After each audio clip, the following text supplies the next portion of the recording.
欢迎收看《多阳光先虫草天赐的声音》第7季，让我们欢迎本期的音乐合伙人们，欢迎大家，欢迎我们的新朋友张雨绮。我跟音乐的渊源就是因为曾经唱歌难听，经常上热搜，然后就开始决定咱们练一练，试一试。然后这次来爆好听，干掉我们所有人。对，上去就是花腔，上去直接杀死比赛。这次还是在那个学习的过程，然后就是它的难听程度比以前要好了一点了。接下来让我们欢迎赵雷。这一期搭档，你看是雨欣，有压力吗？他说他现在是在提升的过程当中。我觉得压力是跟这么漂亮的一个女生第一次合作，对我来说压力很大。你没有跟漂亮女生合作过吗？不，我是什么？不是的，不是，我跟很多的漂亮的姐姐合作过，这一位是我第一次合作。啊，那我漂亮，她漂亮。你们的风格不一样。哎呦，你看端水。好的，接下来我们要邀请音乐合伙人通过先声夺人的方式呢，决定各位的出场顺序。本期的推荐金曲呢，将以荣耀唱片的形式登上我们的荣耀墙。天赐的声音第7季采用逐轮对决、胜者首擂的车轮战模式。前一组演唱结束后，下一组登场发起挑战，由声音鉴赏团现场合议，选出本轮待定金曲。之后每一组登台都将挑战上一轮的待定金曲，直至决出最终的推荐金曲。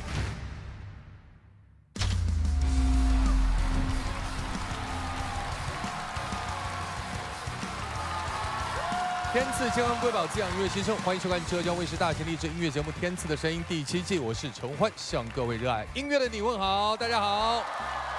本节目由东阳光鲜虫草独家冠名播出，邀请我们各位音乐合伙人拿起你身边的东阳光鲜虫草，尽情品尝。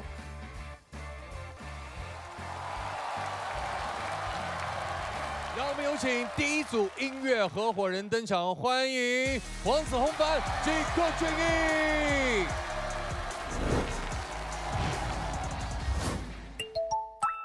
三搭。我来天赐这个节目第一次唱歌就是跟你。脑海都是你的微笑，听到熟悉的歌谣。你到底忘了没有？忘了没有？忘了没有？三搭必出精品。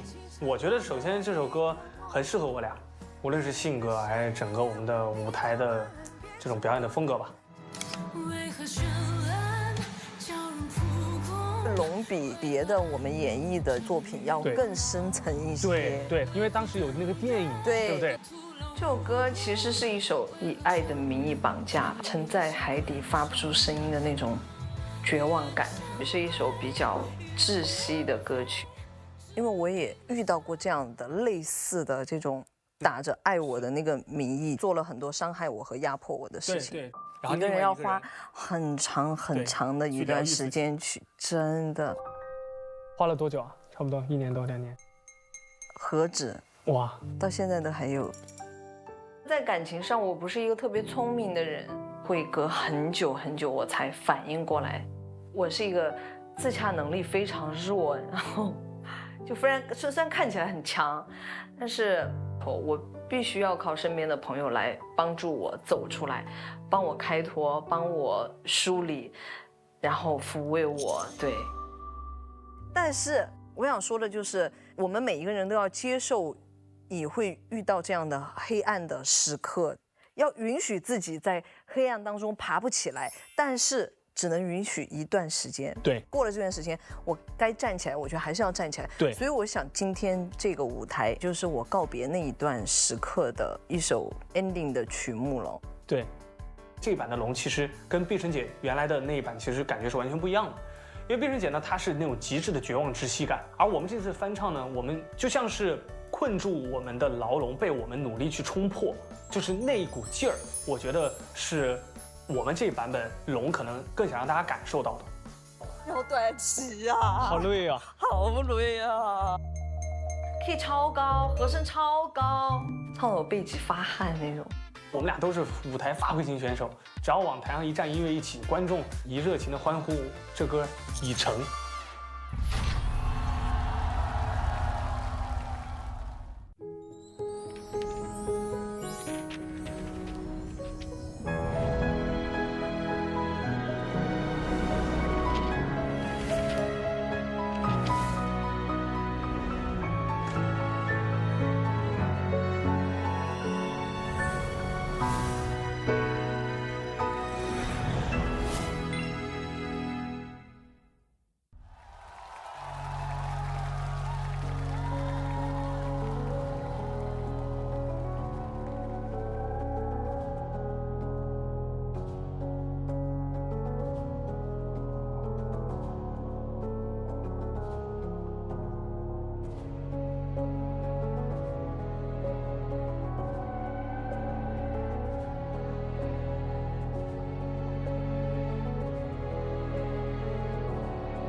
深海中那点光，昏暗的诱惑。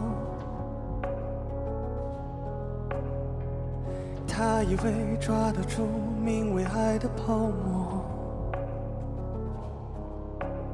人情扑朔灰色，幽蓝如墨。怎么猜透看透故事的结果？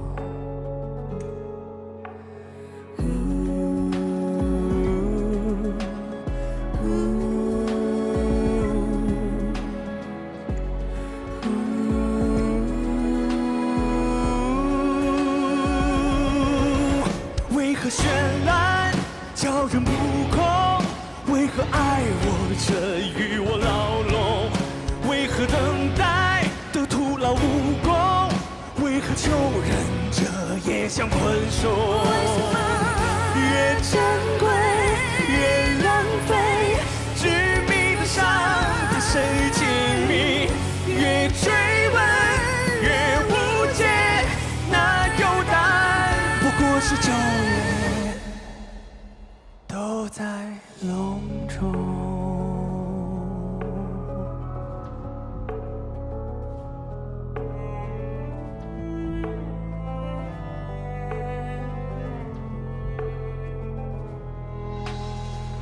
出口就在身后，只需要回头。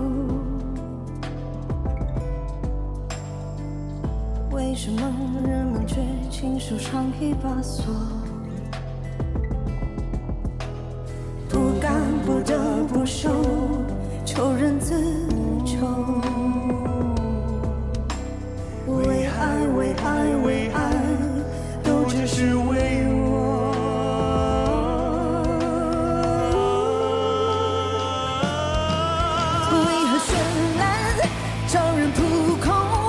为何爱我就与我牢笼？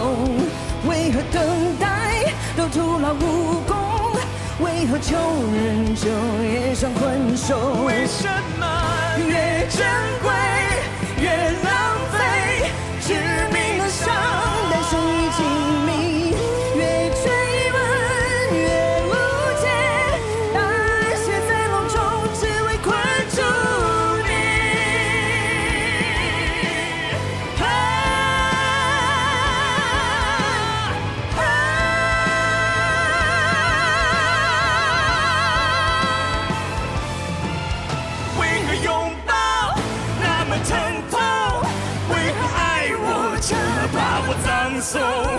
为何港湾会变作迷宫？为何青虫人失去迷宫？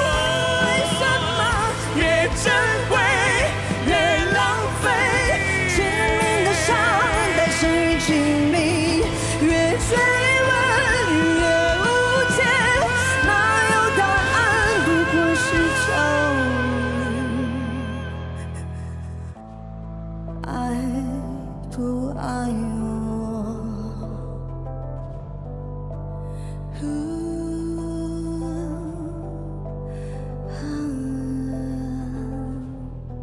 谁要你入笼？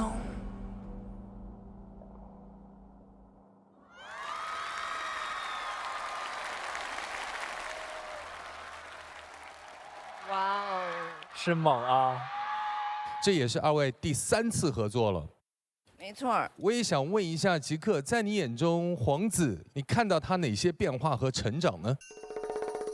我觉得这老了，憔悴了，那个纹越来越多了。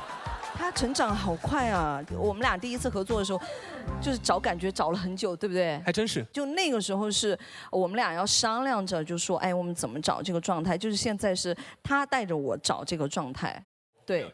所以2位在这个你们合作过程当中，你们有自己的角色的定位吗？就我觉得它是一种感觉吧，就像比如说我这个角色，它可能是更多是一种可能自嘲。或者说它是一种可能讽刺的那种感觉。我可能唱的是我自己的经历吧。你带入了自己。因为这个世界有一些爱，它是以爱的名义绑架你。对。对。是的。这就是我在我心里面我去想到的，这样的画面。所以说，在这个歌的上面，充分的找到了我自己的感受。对，非常谢谢我们的编曲老师。是的，编曲老师很辛苦。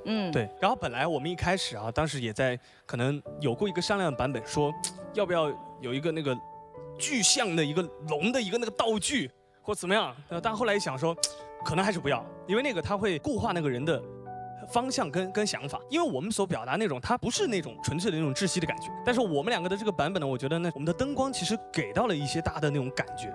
就包括最后那个白光那个围圈，它其实就是稍微抽象一点那种龙的概念嘛。我觉得这首歌原曲就是一首非常爆炸的歌曲，然后没想到今天2位是核弹级的爆炸，这个炸到我已经有点这个不知所措了。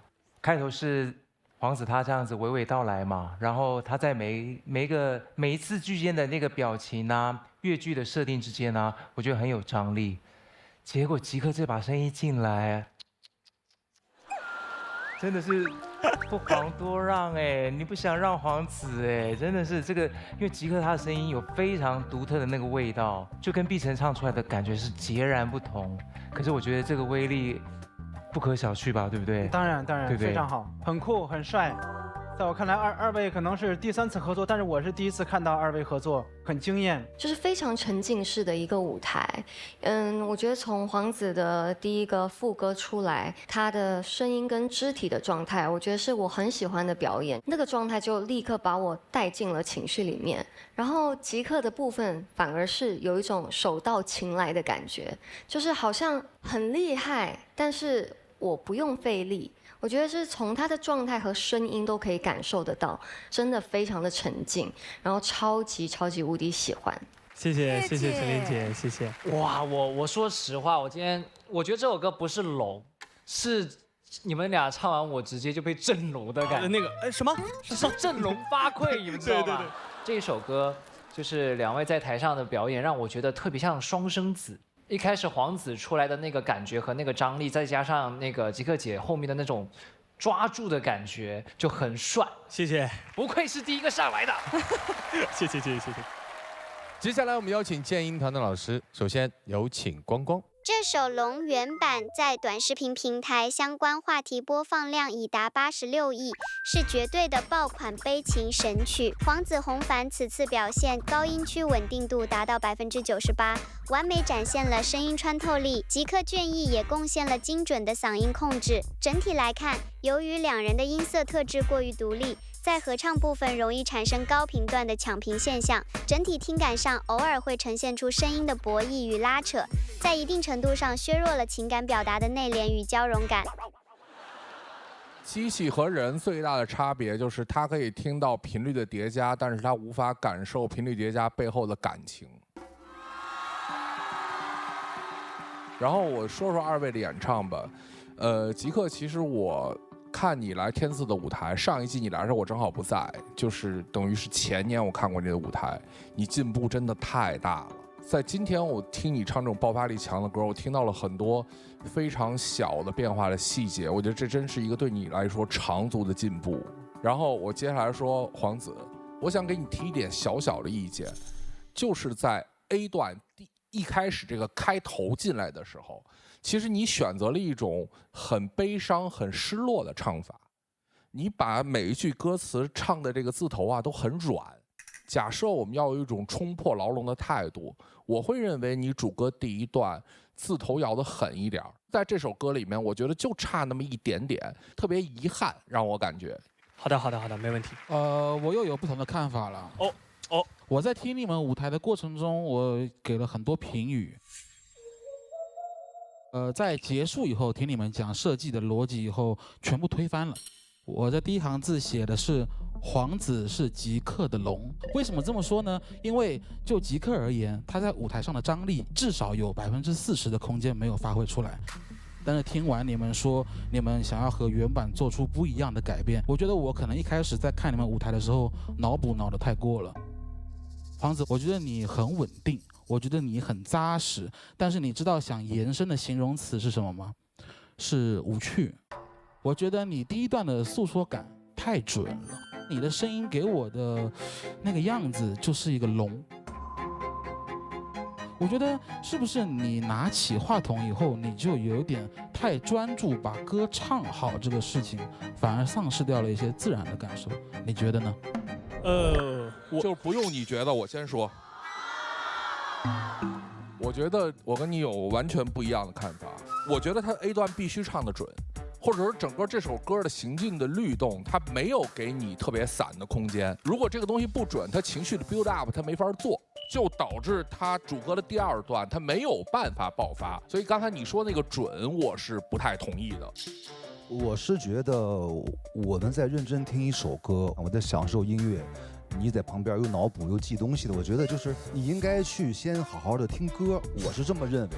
那如果一个舞台这么好，你在那又脑补他俩是怎么回事，你又在这记，我觉得你没认真听好这首歌。不要吵了，不要吵了。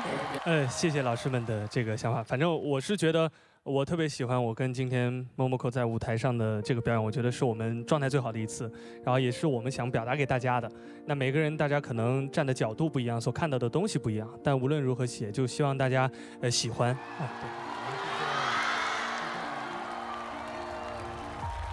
非常非常好的开场，谢谢二位，稍作休息。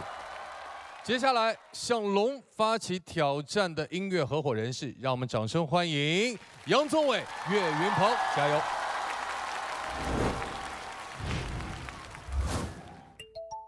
宗纬哥啊，岳岳，初次见面，但是我听过你很多音乐，哇！但是我看过你现场演唱，而且我觉得不容易耶，真的很不容易。我是一个很喜欢舞台的人。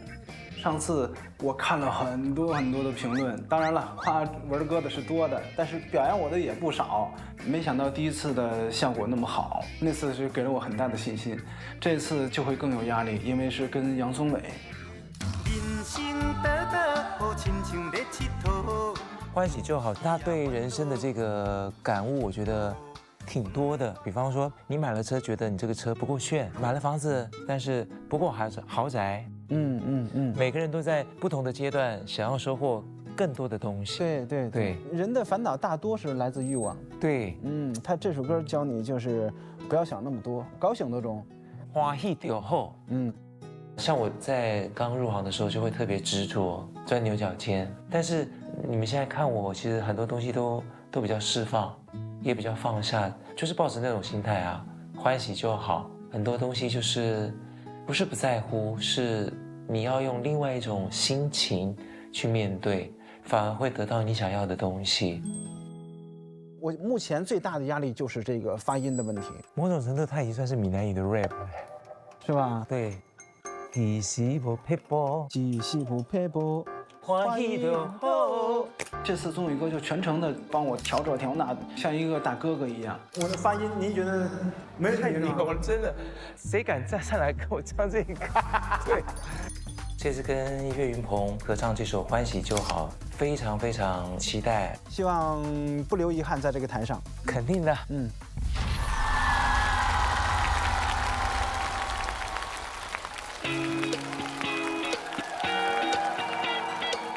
来了哟！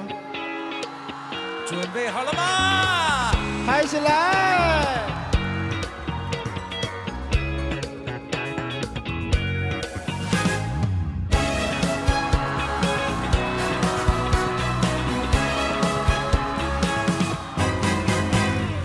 人生海海，敢需要拢了解。有时啊情深，有时凊彩。有人讲好，一定有人讲歹。若莫想遐多，咱生活较自在。回康两家不够怕，养猪不够大，养菜煮了不好吃，养母熊太夸。赛掉好吃家人头，打出太撇扫，家人幸福要血压高，谁无对人走？人生短短，我亲像在佚佗，有时啊烦恼，有时辛苦。问我头脑，别来有啥法宝？其实无撇步。欢喜就好，一起来！欢喜就好，欢喜就好。人生海海，敢需要拢了解。有时啊亲切，有时凊彩。有人讲好，一定有人讲歹。若莫想遐多，咱生活较自在。开工嫌车无够拍，嫌厝无够大，嫌菜煮了无好食，嫌某想歹看。载着好车行人头，大车歹摒扫，食甲伤好，惊血压高，水无对人走。人生道道，好亲像在佚佗，有时啊烦恼，有时辛苦。问我斗倒，别来有啥法宝？其实无撇步，欢喜就好。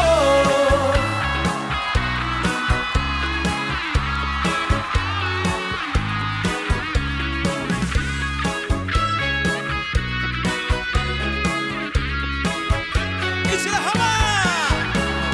开工嫌车无够拍，嫌厝不够大。养菜煮了无好食，嫌某想歹看。赛着好车行人头，大车歹摒扫，食了伤好，也血压高，水无对人走。人生短短，好亲像在佚佗，有时啊烦恼，有时辛苦。问我斗倒，别来有啥法宝？其实无撇步，欢喜就好。欢喜就好，欢喜就好，欢喜就好，欢喜就好。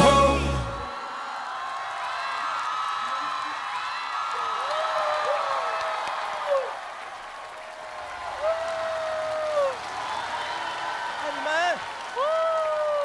谢谢。谢谢所有的你们，谢谢玉圆，谢谢 BBC 所有的亮亮，谢谢肖云，谢谢雨熙，谢谢赵磊，谢谢 Momoco， 谢谢老师们。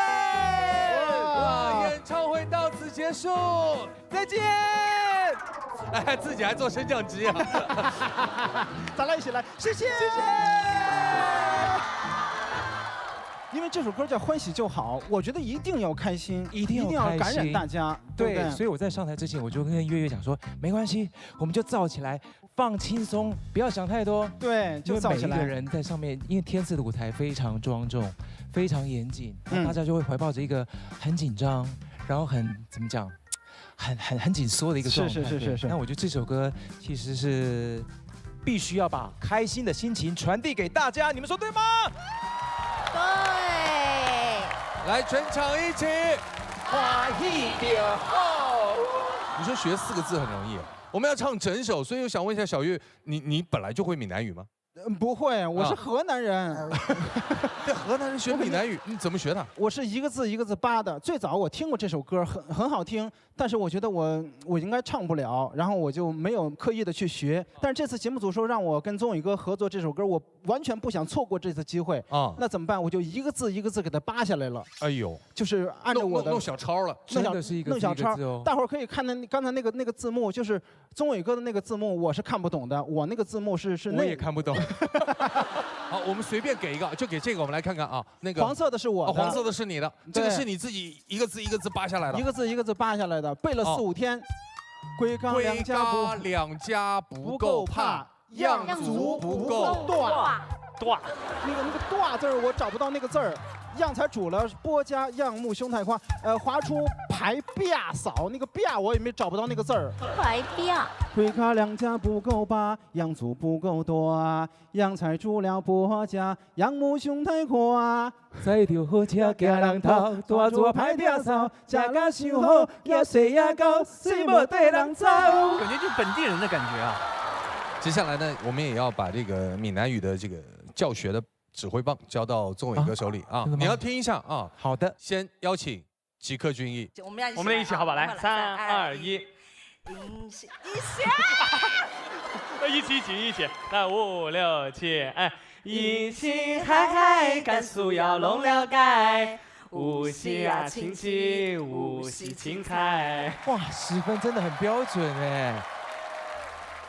肖云。哦，妹妹。迎新嗨嗨，江苏要弄了解，无锡啊亲戚，无锡青菜。无人讲好，一定无人讲歹。呀，我怎么有点像泰语啊？感觉。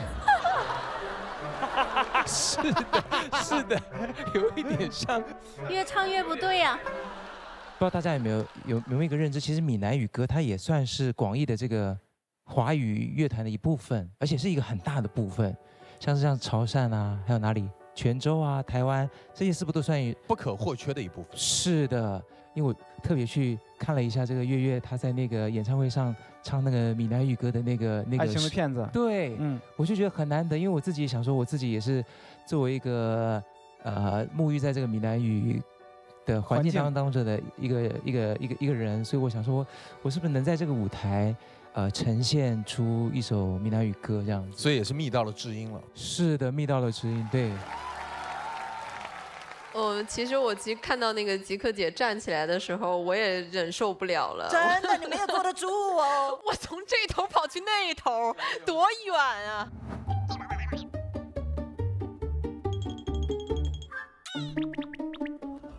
好荒唐，好荒唐。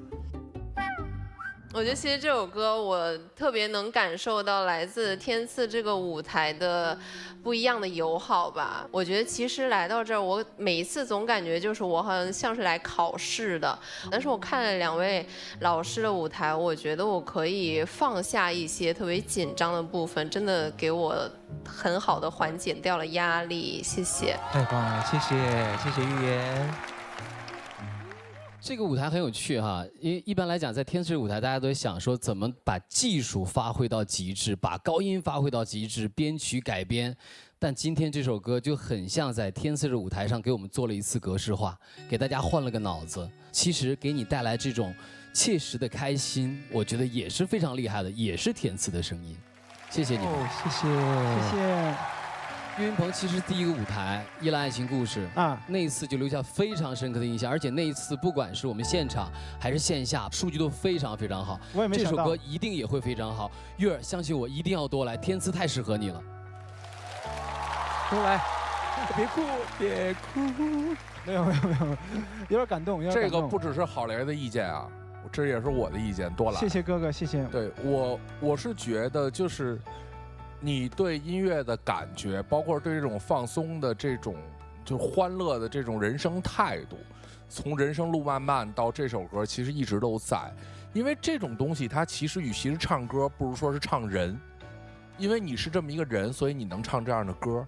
其实这首歌的写作时代就是90年代中期，它的这种流行音乐不是去讲那些伤心的爱情故事，它就是给我们。一天上班以后，很多平凡的人累了以后解一个闷儿。到今天，有很大的观众也是这群人。我觉得月月是能把这种歌唱好的很好的歌手，可能因为和你的职业背景有关，从语言到音乐，我觉得你把你这种天赋带到这个舞台上，和各位歌手来合作，真的是很好，我很喜欢。所以我想问一下岳云鹏，来天赐之前和2个舞台，然后听到的都好像是正面的、鼓励的，甚至超出你预期的一些想法，是不是自己也没想到？我完全没有想到。我跟你说实话，每次上那个相声的舞台，我是紧张的，因为那是我的专业，我不允许它有任何的瑕疵。我每次上唱歌的舞台比那个还要紧张，但是我留下来的是不遗憾的。昨天我们两个就聊，我们要把最好的一面留在舞台上，因为我是一个极度喜欢舞台的人，不光是唱歌还是说相声。总的来说，我喜欢这个舞台。谢谢天赐，谢谢。遗憾，真的。接下来把这个难题交给我们建音团的老师，请现场合议。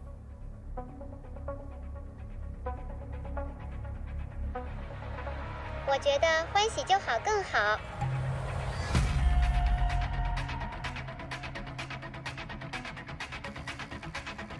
中场时刻补一口东阳光鲜虫草，随时随地新鲜滋养。好的声音也需要好的能量支撑。经声音现场团一致合议，本轮的待定金曲为《龙》。让我们恭喜龙！经过焦灼的讨论，最终龙成为了目前的待定金曲。也要掌声谢谢岳云鹏，谢谢杨宗纬，谢谢各位老师，谢谢。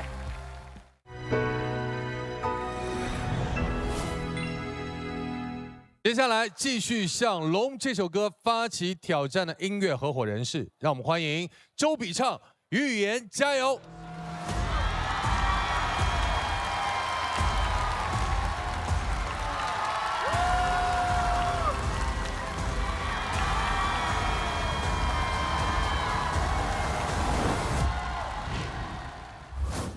李斌是第一次在天赐唱跳吗？对，想跳一下，这样。为什么想搭到预言？是他能唱跳呀。哎，反正甜的我也走过了。我是不甜吧？我不甜，你承认吧？是你认可吧？那你甜一下吗？不行，甜不了一点。我再跟你走一走高冷的。是，对，拉回来一下。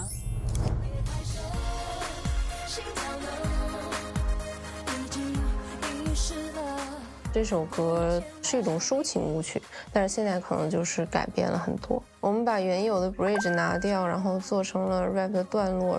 因为我觉得其实以前的歌词写的都是重复的比较多，然后隐晦的东西比较多，它就是属于都是藏在里面的。但是我可能就是想把这个藏在里面，通过比较直白一点的感觉和场景描写出来，到底何为遗失的心跳。然后就是写了这么一段词吧。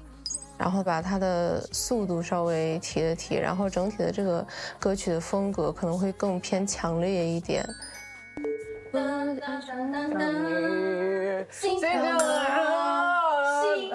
我觉得这样更舒服一点。你看啊，心跳呢，就感觉卡词，你知道？要不然你这个空了一个词，空了一个字。等啊，想一下。爱上你，心跳呢？对。你是对的，放的还是用。我觉得他还是非常认真的，不管是重新写的 rap 的这个 part， 然后还有排练的时候，他会去抠一些细节的部分，都是希望整个舞台看起来更加完美。你觉得这 OK 吗 ？OK， 可以的，我完全看你很 OK 啊！你在谦虚什么？肯定偷偷练了吧？看了，不想浪费大家时间而已。我觉得其实跟比约老师合作是非常的有安全感的，因为他会提前的把这些东西全部都准备好，就完全是可以上台的状态了。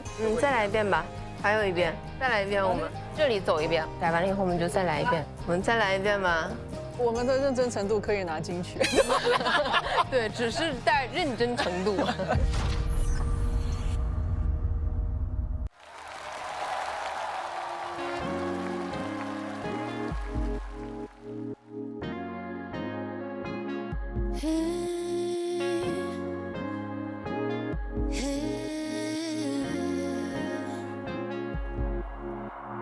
回忆上了发条，总准时报道，我让日夜颠倒，因为黑夜太难熬。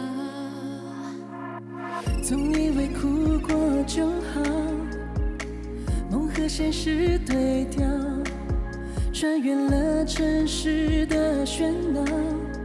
心跳却感应不到。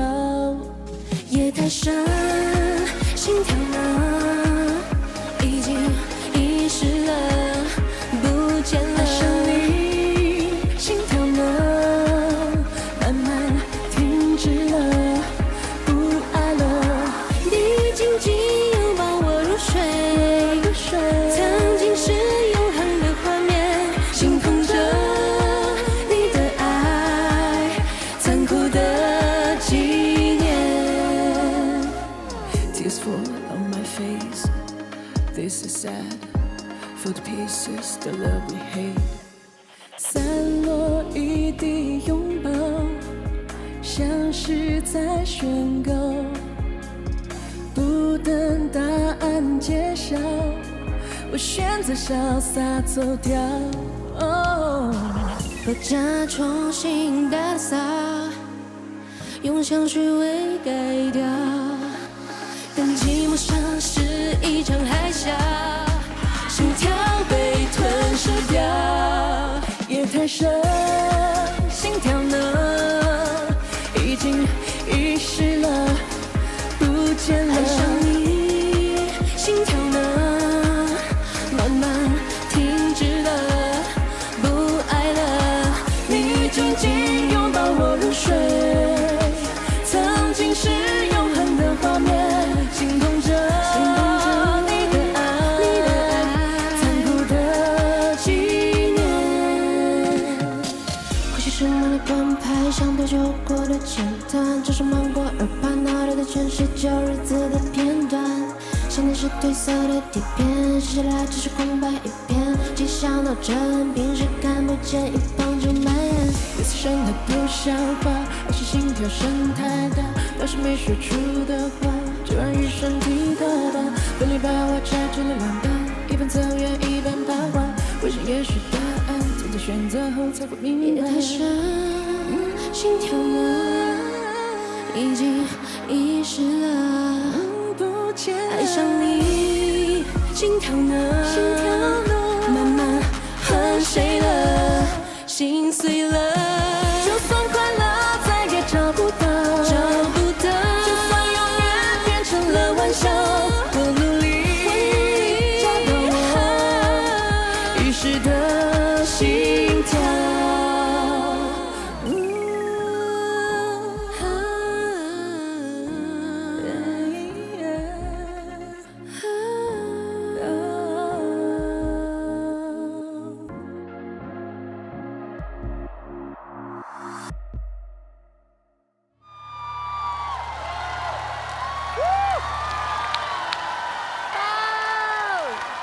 太厉害啦！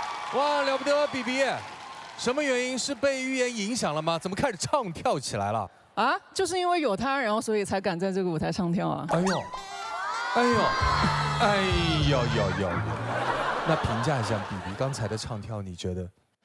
我觉得在我的耳机里听着非常的稳。哦，所以没有评价跳的部分，啊？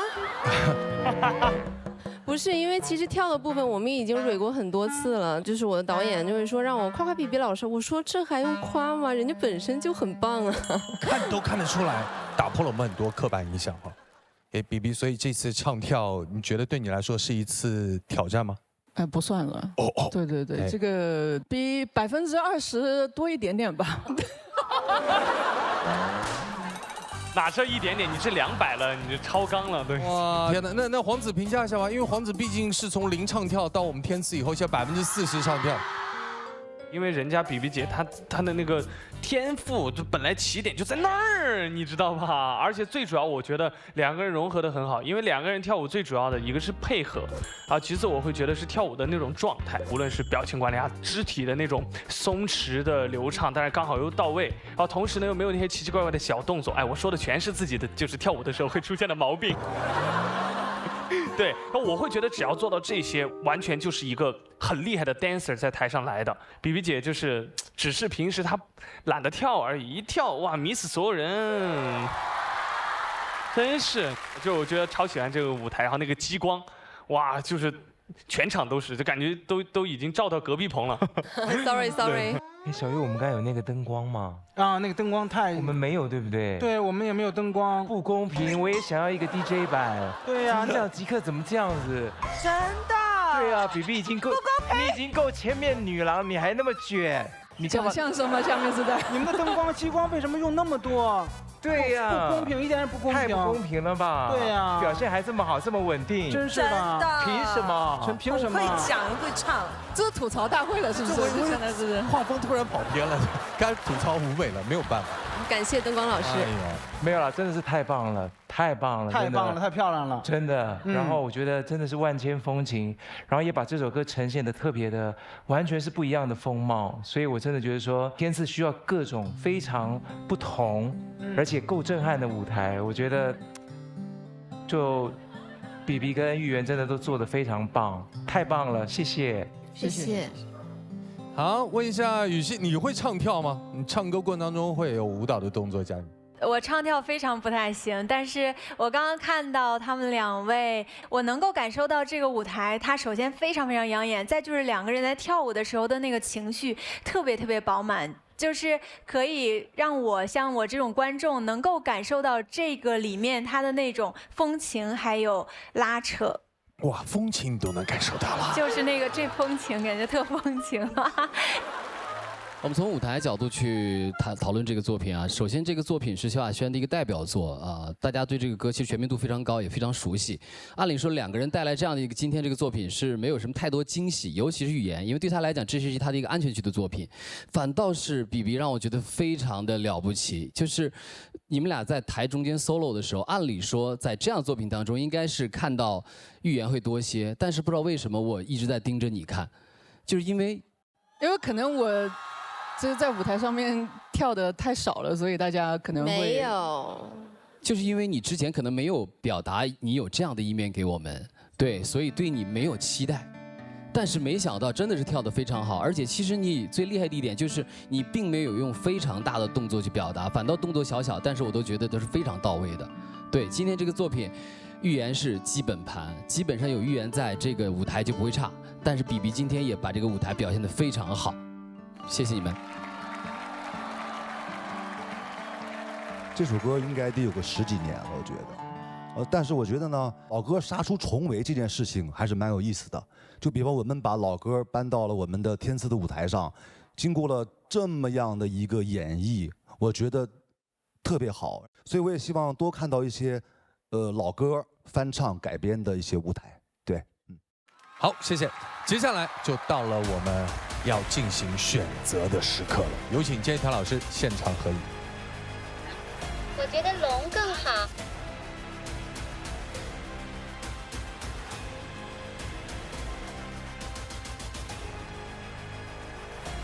经声音鉴赏团一致合议，我宣布本轮的待定金曲为《龙》。让我们继续恭喜黄子，恭喜杰克，也要谢谢二位。当然，我在这里也特别想说哈，刚才呢，我们这个唱跳舞台真的非常的治愈且好看。如果我们日常的养生也能精准踩点，那就好了。现在养生主打一个简单高效，像我今天后场对流程排练的时候，随时随地来一根东阳光鲜虫草，乐享装撕开就能吃，节奏再快，状态也不会掉线。纯粹无负担的滋补呢，才是年轻人的养生首选。特有的 FD 宇航冻干技术呢，锁住了每一份营养，忙碌的行程也能够轻松养护。谢谢预言，谢谢 BB， 掌声送给二位。接下来，向龙继续发起挑战的音乐合伙人是，让我们欢迎王铮亮、黄霄云，加油！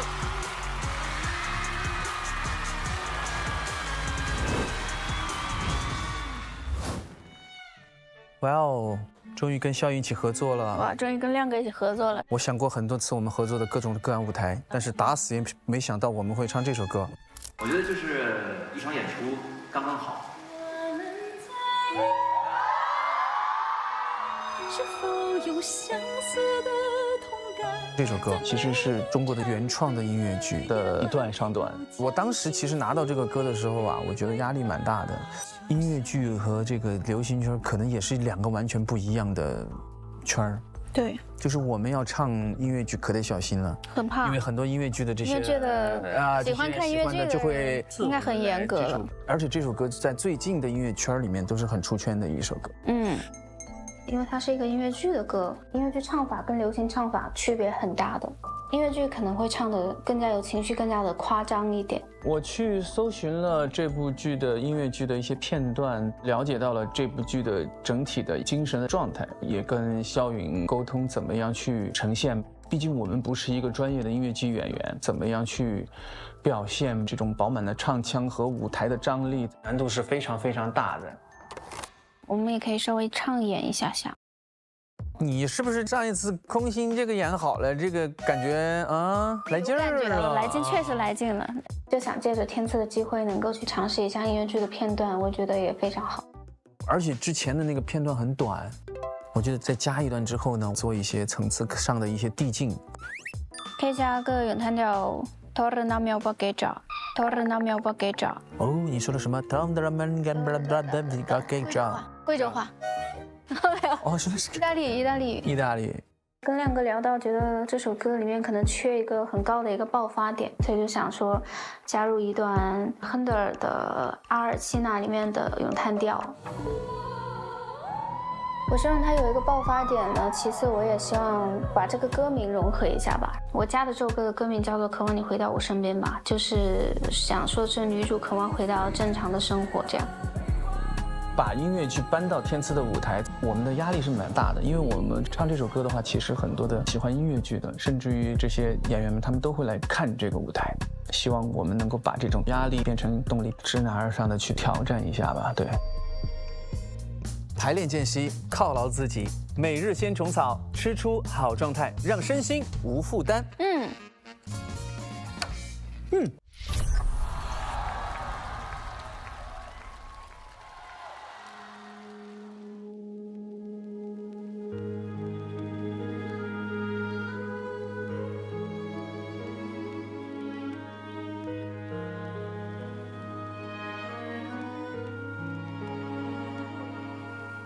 曾想和过往一刀两断，向前走，去寻找生活的答案。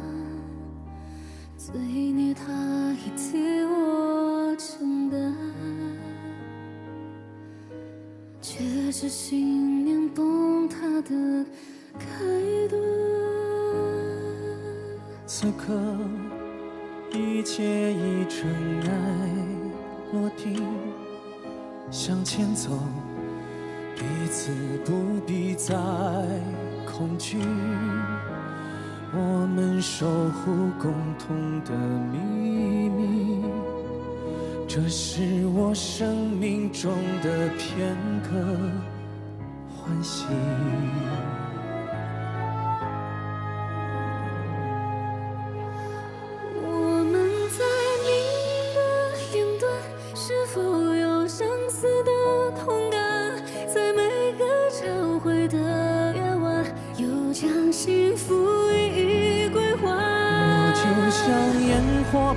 短暂，我也如灰烬般不堪。谁写下最后的答案？隐藏起真实的悲欢。可我无法再隐藏，想要倾诉的愿望。只有冷漠以对，他才不会再受伤。我们像爱河般短暂，我们如命运般不堪。就算孤独，也想拥有人类最真实的悲欢。命运像烟火般短暂，爱恨像灰烬般不堪。世间最完美的答案。是无声的哭喊。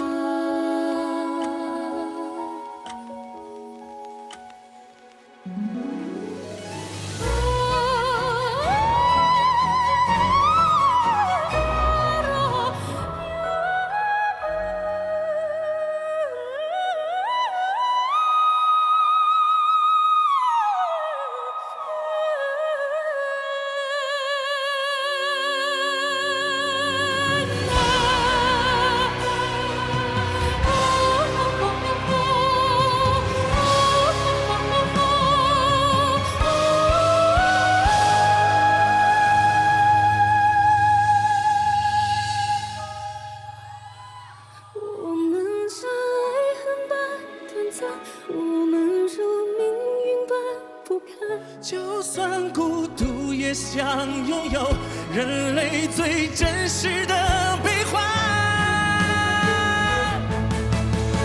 命运像烟火般短暂，爱很像灰烬般不堪，世间最完美的答案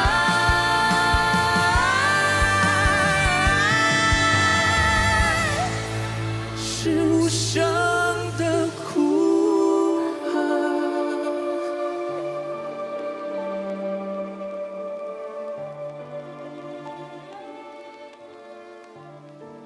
是无声的哭喊。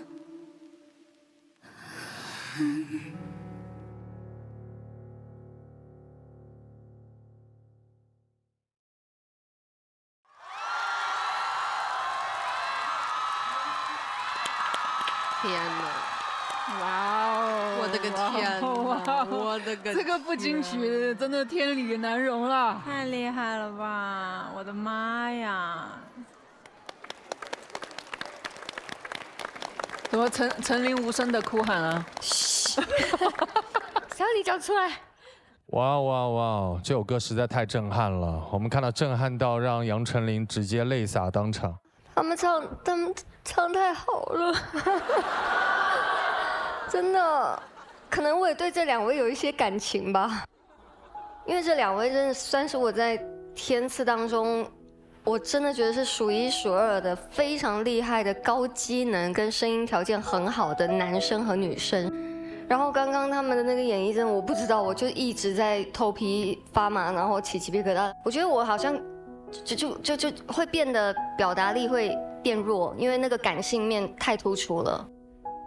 我觉得我要消化一下，我现在没办法说出什么厉害的词汇，但就是我很爱，然后我也很爱这两位歌手。我也爱你哦。我想问一下，这一段美声的设计是出于什么样的考虑加在这个里面？其实我毕业之后基本上没唱过美声，我甚至放过狠话，说我再也不唱美声了。结果一唱发现，哎，居然我还能唱。哎，我记得你当年毕业的时候是以第1名的。对，是第一毕业的啦。哇哦！谢谢。其实美声跟流行它打架非常的严重。我之前期末考试的时候，我都会1个月不唱流行歌才能去考试。发声方式不一样。发声方式不一样，所以这首歌，然后我要唱完音乐剧，然后又突然唱到那么高的头声，要位置很好，然后又突然遇到很气声，其实是很难唱的。我也不知道我刚刚到底还可不可以。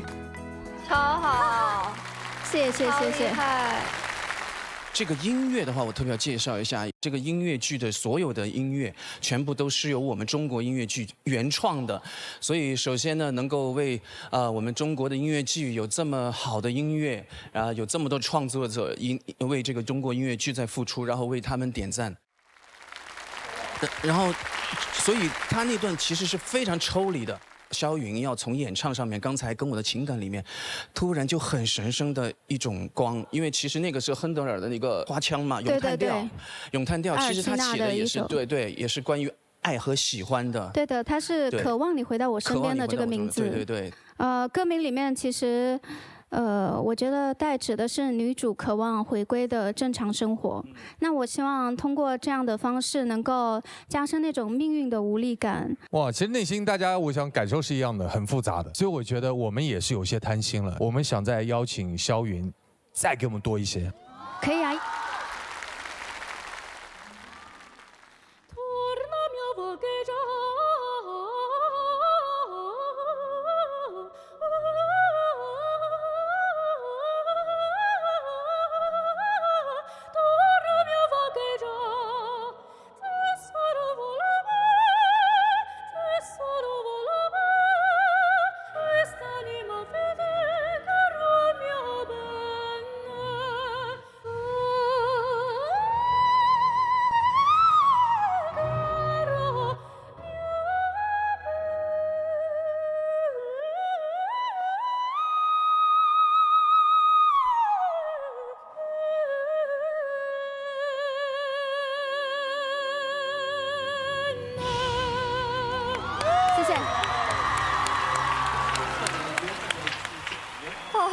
爽哦，好爽，很开心哎，好爽哦，谢谢。可以这样唱歌也太爽了吧！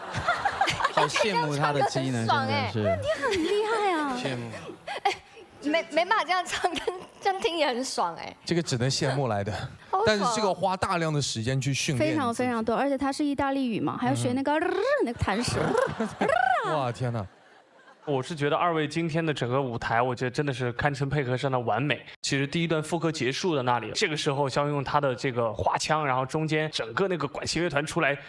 完全变了，像瞬间进入到那个金色大厅的感觉，一直到最后高潮的部分，就是表亮哥在下面，然后这个升降台往上升，就是两个人就是可能这一世他们就相隔，就再也无法见面那种感觉，就是给人画面感直击人心。而且我觉得他们两个的声音的配合啊，包括整个张力啊、情绪的递进都特别完美。我觉得这二位老师身上有特别多我可以这个狠学习的地方，所以特别开心能够在下面看完这一整场的演出。对，谢谢。我觉得当然肖云的技巧很厉害，但我觉得亮哥会让这整个舞台更加的动容，是因为其实他也在做很难的技巧，就是他用最质朴的方式去唱出最动人的歌声。两位的演出，我可以说是从第一期录制下来，有很多我心中觉得很 top 的舞台，但目前这个好像是第一。哇，好高的评价，这么高啊！谢谢。太可怕了，这两个人。我觉得今天的肖云，然后才是我想象中肖云真实的实力。我不知道剑银团，然后最后能不能给你们金曲，但是我心中今天的金曲一定是你们。谢谢。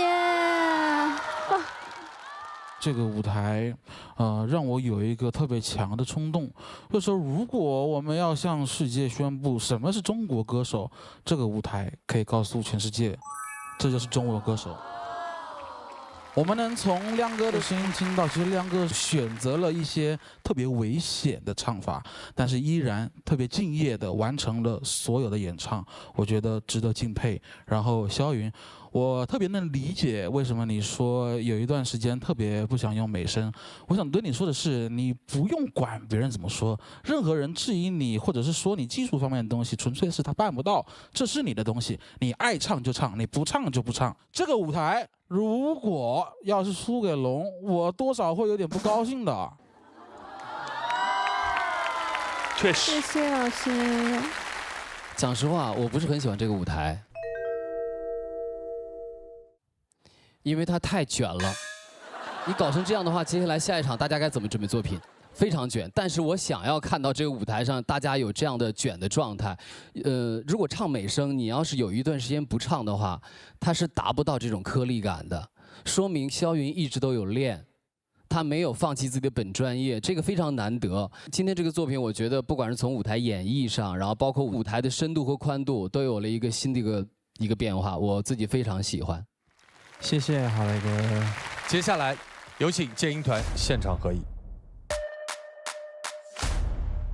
我觉得答案更好。我说他们这个肯定进去，包的。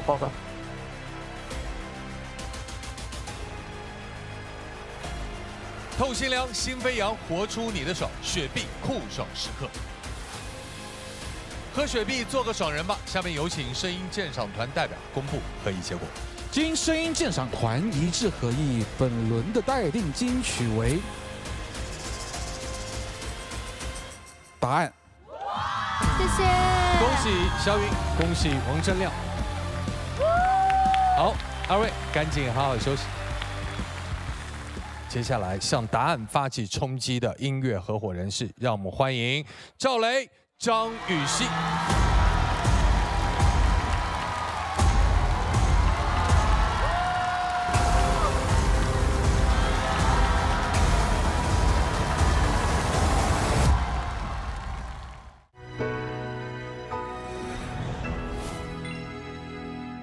因为我们第一次见嘛，是正式介绍一下，我是赵磊，你好我是歌手，唱歌的。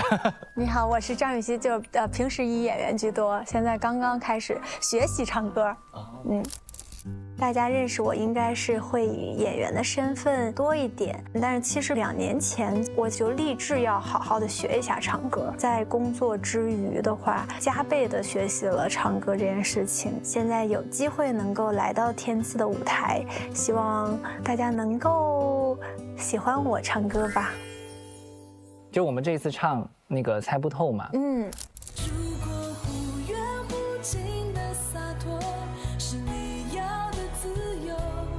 猜不透这首歌其实想要表达的是委屈的感觉嘛。2个人在一起，但其实2个人的世界并不是完全契合的。然后我讲的话可能你听不懂，你讲的话可能我无法理解。我觉得大概是这样的一个状态。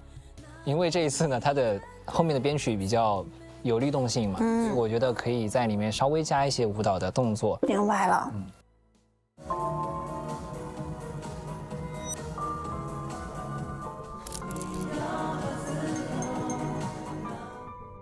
完了，怎么全来了？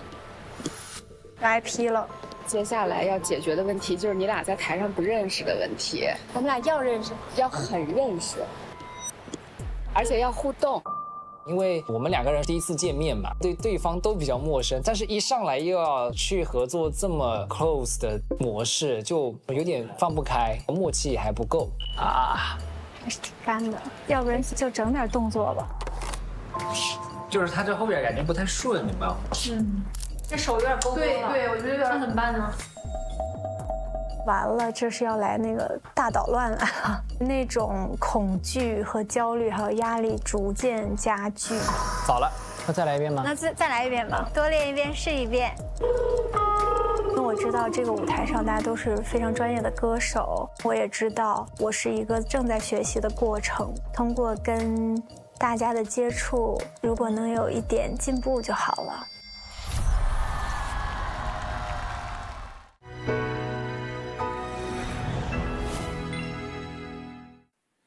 如果忽远忽近的洒脱是你要的自由，那我宁愿回到一个人生活。如果忽冷忽热的温柔是你的借口，那我宁愿对你从没认真过。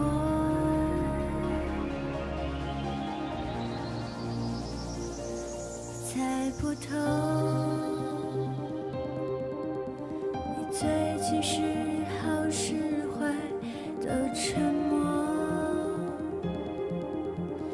我也不想去追问太多，让试探为彼此的心上了锁。猜不透，想着会比分开还寂寞。2个人都只是得过且过，无法感受每次触摸，是真的，是热的。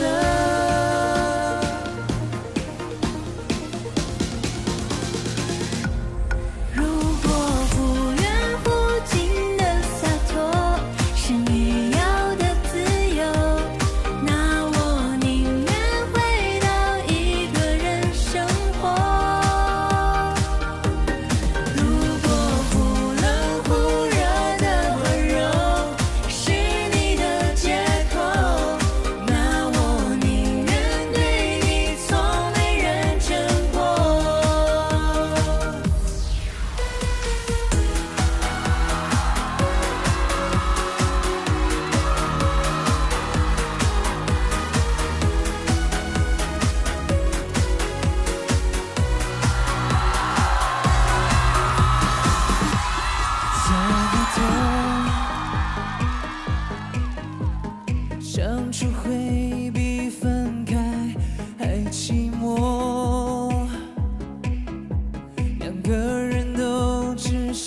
是真的，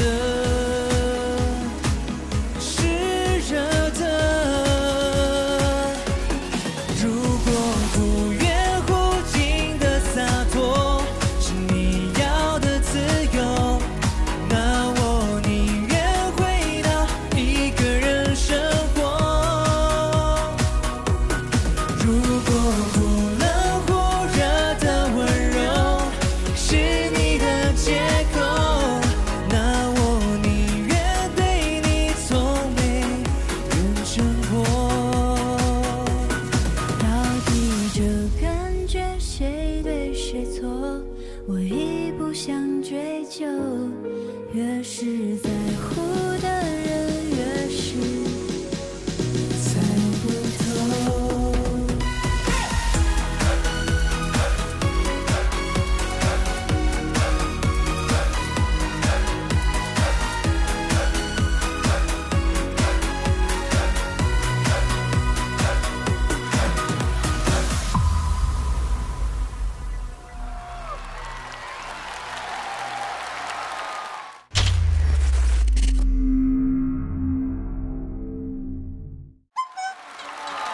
很开心啊，为什么不快乐呢？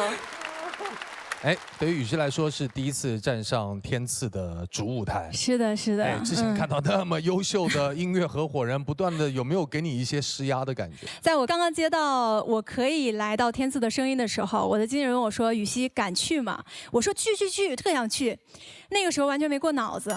等到第二天开始，我问后悔来得及吗？然后大学说那叫开天窗，你可别逗我。我说完了，那个心理压力就上来了。刚刚在那里坐着看大家唱歌的时候呢，又有一种想法，那种想法就是我是谁，我在哪儿，我该来吗？我怎么在这儿？对我一直在想说是我吗？就是我，对我坐在这儿，一会儿我要上台嘛，会有这种感觉，就是压力确实非常非常大，但是压力的同时呢，又有一种没有压力的感觉。哦，这怎么讲？就没有压力的感觉，就是练得够多了，我尽力了，尽力了，练得够多了，我已经尽力了。好，当然这个舞台给我们带来太多欢乐了，我想刚刚笑得很开心的哈，预言跳得很开心啊，像匹马一样拽不住。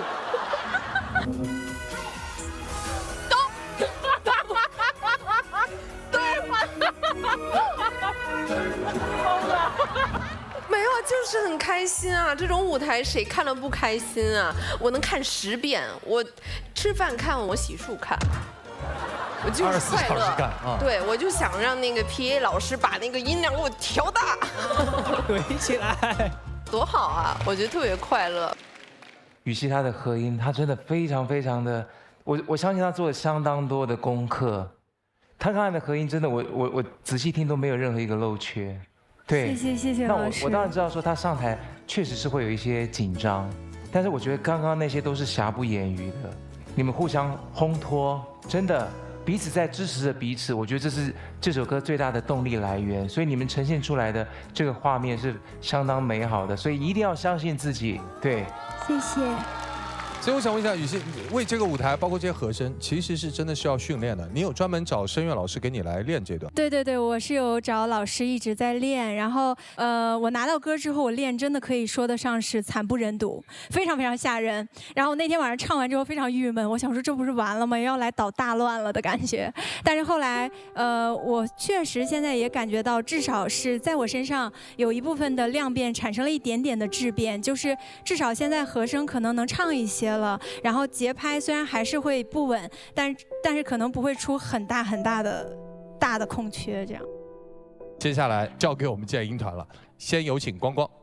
这首《猜不透》原曲全网播放量已破70亿，是公认的催泪神曲。本次编曲将抒情内核注入电子节奏，完美契合当下短视频传播规律，让经典 IP 焕发新生。张雨绮演唱情感颗粒度细腻，将女性视角的纠结诠释得淋漓尽致。但需要注意，演唱声音略显紧绷，缺乏原唱那种举重若轻的松弛。两位歌手的声乐技术存在客观落差，在副歌强声爆发段落，赵磊的泛音丰富，穿透力强，而张雨绮在应对高声居场音时，气息支撑略显单薄。但整体本次表演，相较于其过往舞台表现有所提升。谢谢你。其实我想说，雨熙能够站在这个舞台上就不容易。谢谢。因为讲实话，很多我的朋友，我经常发过来他们邀请说要不要来天赐试一试，他不要。他说唱歌还好，面对你们实在是有点难。首先你能站在这儿，而且大大方方的把这歌唱下来，我觉得就已经成功一大半，非常不容易。谢谢，太感谢了。这个舞台让我想起了去年那个名场面，叫9万字。那首歌其实网上的流量非常高，所以我觉得今天这首歌流量也不会差。恭喜2位多了一首代表作。感谢。通过这个舞台，我们看看本轮的待定金曲，有请剑鹰团现场合影。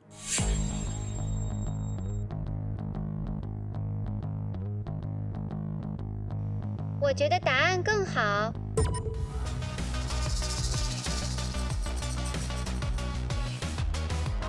精英声音鉴赏团一致合议，我宣布本轮待定金曲为答案。让我们掌声恭喜王铮亮，恭喜黄霄云。先请2位稍作休息。接下来，让我们邀请下一组发起挑战的音乐合伙人，让我们有请杨丞琳、侯明昊，加油 ！Hello， 天赐的朋友们，大家好，我是侯明昊，非常开心可以来到天赐的声音。我应该是18岁的时候就彻底确定，我说我必须以后想要当一名歌手，就给自己树立了一个这样的梦想。然后当然就是随着以歌手身份出道，然后可能遇到机会不多，然后后来终于以演员的身份，然后正式跟大家见面。但是歌手的执念，包括重新回到舞台的这个梦想，其实一直都在我心里嘛。所以就是这2年下定决心要重新把自己未完成的梦想要实现。嗨，弟弟。哇，姐姐，你为什么还是年纪那么小？你为什么还长得跟8年前一模一样？这一次很开心可以合作。我也是。节目组他们建议了这首在大家心中非常有青春记忆的一个 OST。就让我留在轮回的边缘，等一道光线。放羊的星星这个剧的，我印象中它是陪伴了我那个童年的每一个暑假，它属于一种特别美好，然后又青涩的那种存在。对，那就是当时偶像剧的一个很重要给大家传递的一个感受。因为我自己演的一些偶像剧也是这样子。想要问小侯是一个，如果你真的爱到了，我喜欢上了，你是可以收敛的人吗？我不可以，我肯定不可以。你就是放。对。只是这样，你不怕受伤吗？如果真的是想要就是拿出所有的话，就这个人真的是我觉得他很值得，然后他也对我好的前提下，我才那这个得很多的观察。对，挺好的。如果被你喜欢上的女生也很幸福。因为咱们几年之后再见，或许我可能说我可以收敛了，但现在我觉得我还在一个比能够冲动的阶段。在能够冲动的阶段而冲动，其实是一件很浪漫的事情。小时候唱 OST 的时候，放开的时候会放得特别开。那像我现在要唱《放羊星星》的 OST 的时候，我会去想象自己很爱，但是想放又不敢放掉的那种心态。可是那样的状态，它是更加的克制。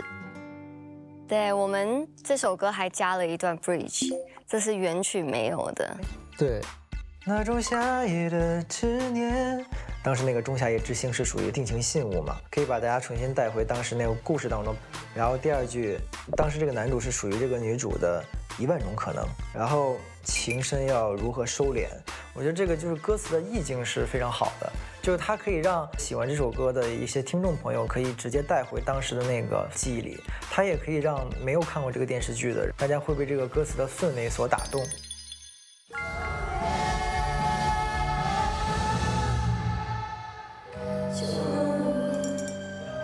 这首歌其实它的 range 很广，就我唱完 bridge 以后要瞬间的转调，其实考验也蛮大的。刚刚也试了蛮多遍的，调整到后面我已经知道这怎么唱了。我觉得第一次的舞台对于我来讲是非常崭新的，希望这首歌曲可以给大家带来一些深入人心的一些感受吧。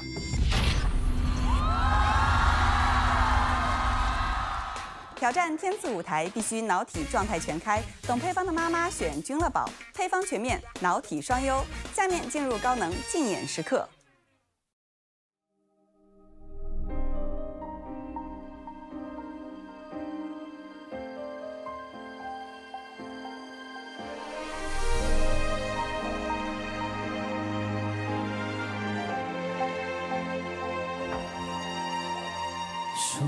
不尽的泪，我又哭了好几回，幻化成蝶，停留在这片落叶，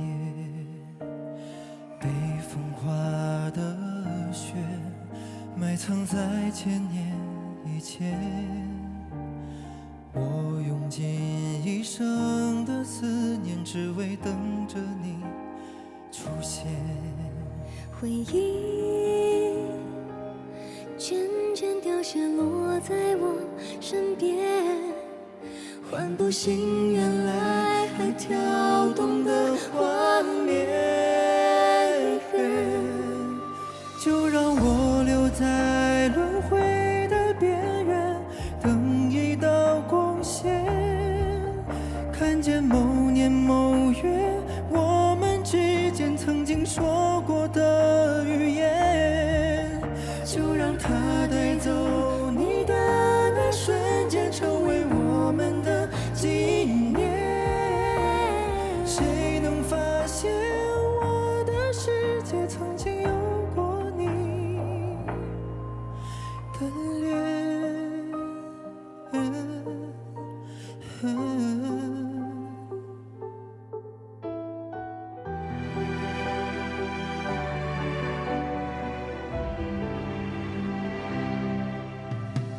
数不清的泪，我又哭了好几回，幻化成蝶，停留在这片落叶，被风化的雪埋藏在千年以前，我用尽一生的思念，只为等着你出现。回忆渐渐凋谢，落在我身边，唤不醒原来还跳动的画面。就让我留在轮回的边缘，等一道光线，看见某年某月我们之间曾经说过的语言，就让它带走你的那瞬间，成为我们的纪念。谁能发现我的世界曾经有过你的脸？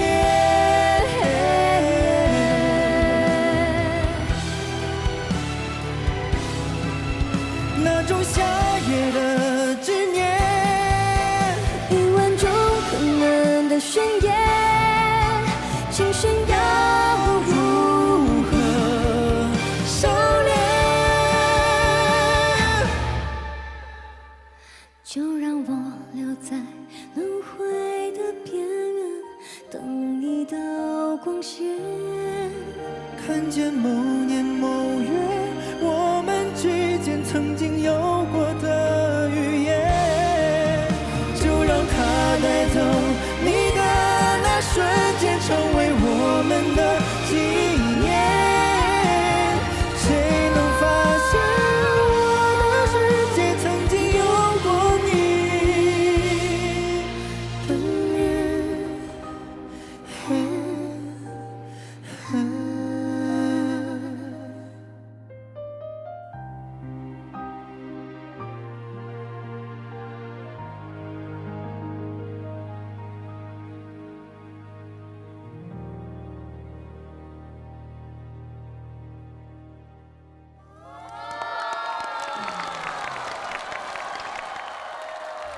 哇，这首歌是2007年，距今已经快20年的时间了。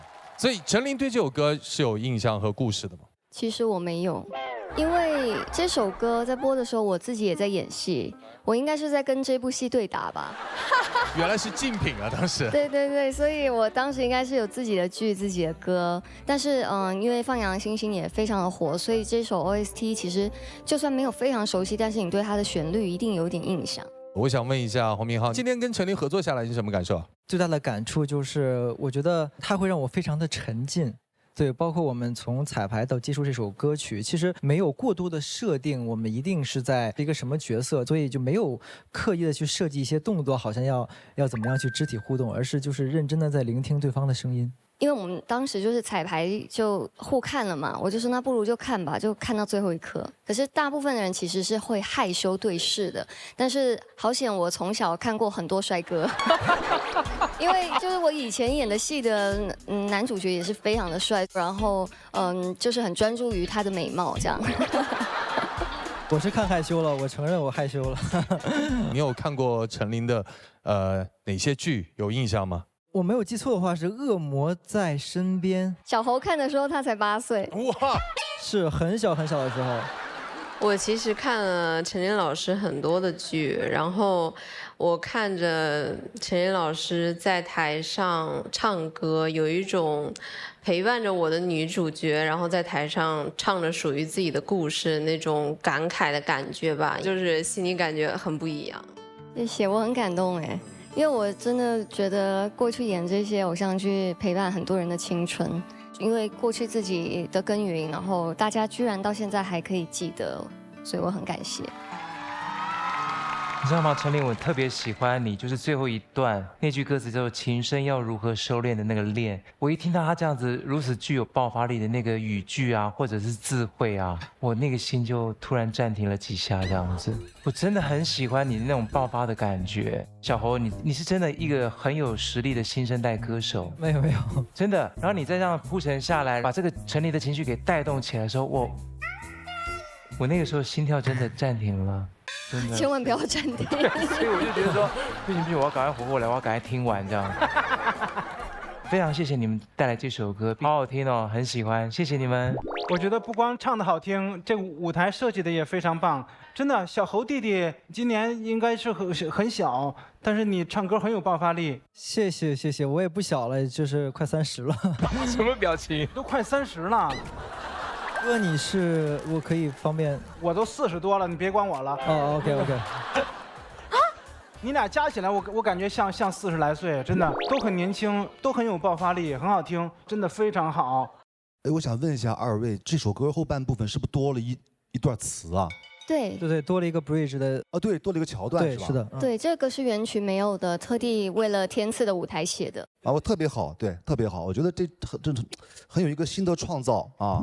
对于普通人来说，听这样的现场是一种享受，但是对于我们来说，其实我想说的是，这首歌的设计非常之难，它里面有2次转调，特别是最后一次回到E调的时候是毫无征兆的，而陈琳她完美的接住了这个旋律，我不知道是怎么办到的，但是我想说，杨丞琳绝对是可以称作有绝对音感的歌手了。没有了，谢谢。洪明昊，你的弱混还有你的和声确实很不错啊！我听在这首歌里面，你的这种流动的气息感啊，挺让我惊喜的。但是我希望你不要飘啊！没有，不会。我鼓励一下洪明昊，因为我觉得这个夏天对你来说非常特殊。对，你在经历很多事情，我觉得这些东西可能会在舞台上摧毁一个音乐人的信心。完全不会，完全不会。我怕，如果不会，很好。我想跟你说的是，你有非常好的音色和发声技术。我会觉得现在你唱歌的时候，一个很重要的东西是把你的这些技术内化到音乐里。我觉得一个歌手一辈子都在练这件事情，尤其是年轻歌手。比如说我们在这个舞台上其实看到了很多歌手在这件事上长足的进步，比如说黄子，对，比如说极客，其实都是在天赐这个舞台上一场一场的磨出来的。我想跟你说的是，你有特别好的嗓子，所以我特别期待看到你在这个舞台上的飞速的成长。我觉得你一定是有这种天赋的。好，谢谢梁老师。那我也就借着梁老师的话，就是回应一下，就是首先特别感谢梁老师的点评，包括一些非常中肯的建议。其实刚刚梁老师很担心嘛，就是可能自己参加了一些舞台，然后因为我觉得就不管做什么事情吧，一定会收获很多声音嘛。但是我觉得这个完全不会就击垮我对于音乐或者说对于歌手这个梦想的动力，就它反而会让我觉得我更加要用心，然后好好的完成我心中的一个梦想。当然，我也期待之后我再来舞台，老师可以来有一些犀利的点评，我也接受。其实我接受老师所有的评价。既然你想要犀利的点评，我就给你来一个吧，好吗？来。我觉得你缺乏一个歌手的很重要的一个素质，就是歌手的口腔使用习惯。我简单来说，你的气息还不够集中，外放的这样的稳定度还有点不够。这是我听到的唯一一个可以给你的犀利的点评。接受点评。好，先请2位稍作休息。在我们即将公布结果之前呢，我们天赐的声音第7季有非常惊喜的天赐盲盒环节。接下来，让我们掌声欢迎盲盒歌手登场。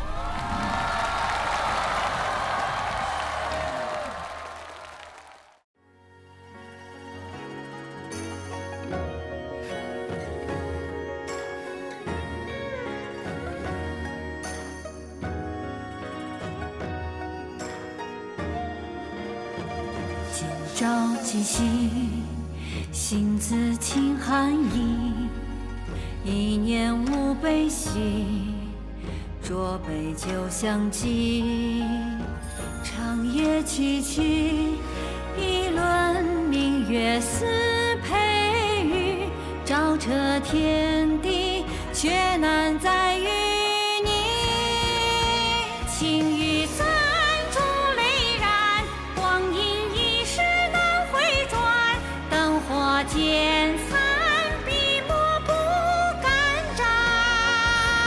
愿纸断恨自还，浮世一生路漫漫。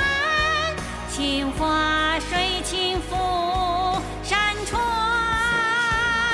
心有人眉舒展，情丝万种柔和展。大梦流转如真亦如幻，为谁乱为哪般？许弄一曲声声满，谁为谁心有不甘？心有人眉舒展，情丝万种柔和展。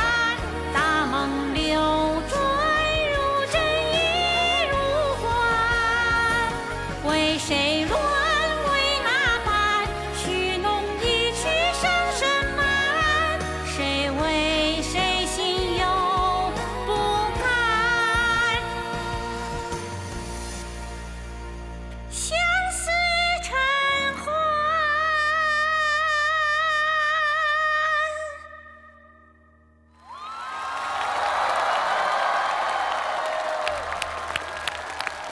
好听。大家好，我是演员王小晨。其实我真不是专业唱歌的，然后我站到这个舞台上，我非常的紧张。我9岁开始学京剧，那个时候只是觉得苦，没有热爱。但是前面我拍了一部戏，主角，我演了米兰这个角色呢，我发现我是真的爱上戏了。我又学了秦腔，我觉得在每一个年龄阶段都可以去不断的突破自己。对，所以我想了想，那就虽然发抖，那就站在这里吧。谢谢你这份勇气啊！其实我们私下见过，但是呢，第一次以这么大的舞台是在天赐的舞台见过，真的是让我非常的惊喜。因为今天小陈跟我打招呼的时候，我是小陈，我说哪小陈？结果他一看啊，我说原来他今天也发了单曲嘛。然后刚才听了他的这个，果然这个底子就是在那里，特别是他的这个戏腔啊，我觉得特别好，然后特别为你开心。谢谢亮哥，谢谢。好的。前一段时间我刚看完那个主角，因为你演得非常非常好，谢谢。这首歌我也在网上刷到过，因为我知道是你唱的。当你站在这儿的时候，我仔细看，我一直在这样看是不是你。当我确定是你的时候，真的是给了我非常非常大的惊喜。我们的经历有些相似，我也是勇敢地迈出这一步，走上这个舞台。我希望你以后能够做自己。想演戏就演戏，想唱歌咱就出来唱歌，非常好。虽然刚才前面有一点点紧张，但是后来一进入戏腔的时候，就稳了很多，非常好。希望有机会我们能够合作。谢谢谢谢，哎，你今天帅的我都是没认出你来，是不是？是的，是的。爱你，爱你，爱你。小陈作为咱们盲盒歌手这个环节，到目前为止确实是相对来说比较紧张的一位。当然也想征求你的意见，想不想听听咱们建音团老师的建议？哎呀，老师们口下留情。那我说两句，因为我是中国戏剧学院毕业，我是学戏的。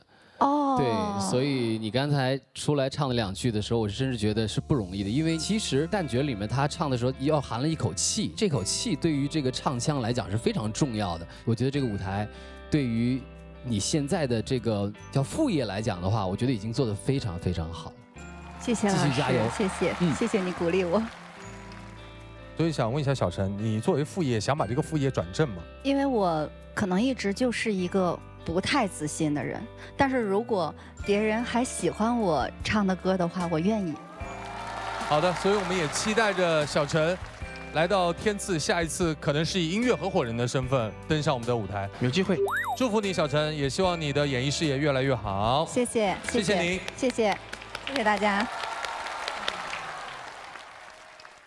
接下来到了我们本期最为紧张和关键的时刻，本期的推荐金曲到底花落谁家呢？交给我们建音团老师现场合议，给出结果。我觉得我们的纪念更好。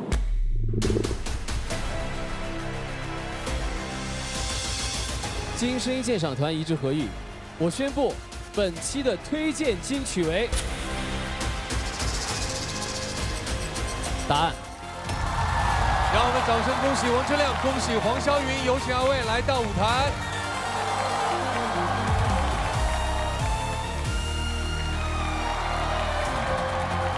接下来进入斗阳光先虫草金曲荣耀时刻，让我们恭喜王铮亮、黄霄云，答案获得本期推荐金曲。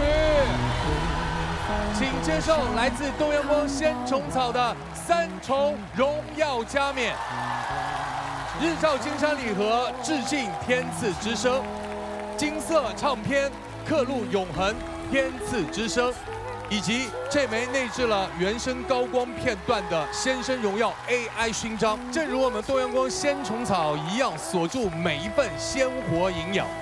这一刻的高光也将被我们永久珍藏。荣耀定格，掌声再起，祝福2位。谢谢。再次恭喜2位。有时候我们生活中的答案在音乐里面，但是更在我们脚踏每一步的实实在在的自己的生活里面。让我们下一期不见不散。拜。